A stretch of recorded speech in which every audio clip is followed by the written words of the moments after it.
Gaza के हस्पतालों में ईंधन ख़त्म, 2 दिन के अंदर। ग़ज़ा में तिब्बी अमले ने खबरदार किया है कि हज़ारों अफराद हस्पताल ज़ख्मियों से भरे होने की वजह से मर सकते हैं। लोगों को ईंधन और बुनियादी अशिया की शदीद किल्लत का सामना है।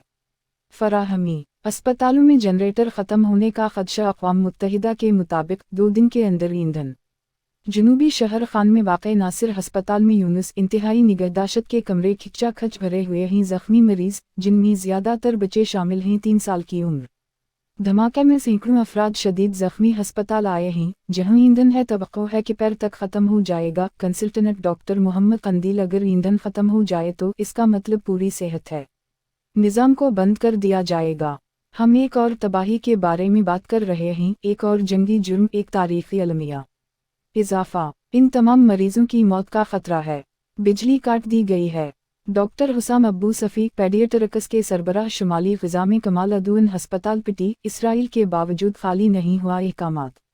ICU में 7 नौज़ायदा बच्चे हैं, वेंटिलेटर्स के आदी। इन्होंने मज़ीद कहा, हम खाली नहीं किया जा सकता, इसका मतलब मौत होगा वो और हमारी देखभाल के तहत दीगर मरीज़।